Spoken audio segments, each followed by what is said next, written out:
Hello guys, এখন আমরা আছি বিছনাকান্দি, ওয়াইনগার্ড বিছনাকান্দি আছি আমরা। অনেক সুন্দর জায়গা, অনেক।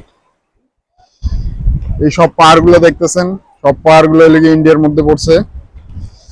বাংলাদেশের লেগে কিছুই রাখে নাই। আমাদের এইভাবে চোখ দিয়ে সৌন্দর্য নেওয়া ছাড়া আর কিছু করার নাই। চাইলে ওইখানে যাইতে পারবো না আসলে।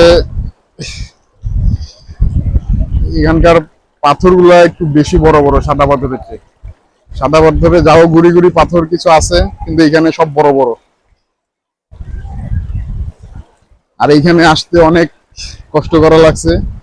একমাত্র বাইক ছাড়া আপনারা আর কিচ্ছু দিয়ে আসতে পারবেন না। বর্তমান রাস্তার কাজ চলতেছে, ব্রিজের কাজ চলতেছে, ঠিক আছে। এই রাস্তা যখন হয়ে যাবে তখন আপনারা বাইক কোন, সিএনজি কোন, অটো কোন, প্রাইভেট কার সহকারে নিয়ে চলে আসতে পারবেন। এখন মনে করেন শুধু এই গোয়াইনঘাট একটা বাজার আছে, বাজারে এসে আপনাদের বাইক ভাড়া নিতে হবে। সিএনজি গাড়ি যেটা দিয়ে আসেন না কেন, ওইখানে নেমে শুধু বাইক ভাড়া করে বাইক নিয়ে আসা লাগবে। বাইক ছাড়া এখানে আসতে পারবেন না। অনেক সুন্দর জায়গা, অনেক। এই দেখেন বিছনাকান্দি, এই সব পাহাড় গুলো ইন্ডিয়ার দিকে, সাথে বর্ডার আছে। এই উপরে উঠলে বর্ডার দেখা যাইতো। ওই যে এখানে একটা ছোট্ট একটা ঝুলন্ত ব্রিজ আছে। সব ইন্ডিয়ার, এই যে ইন্ডিয়ার ঝর্ণার পানি। এটা পানিগুলো প্রচুর ঠান্ডা, প্রচুর।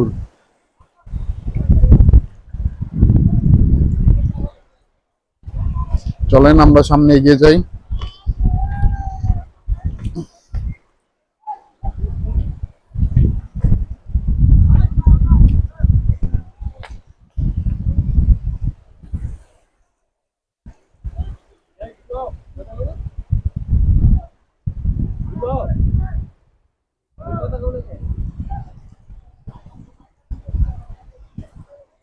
এই দেখেন এখানে পর্যটকরা আসছে, দুর্ভাগ্যবশত সবাই বাইক নিয়ে আসছে।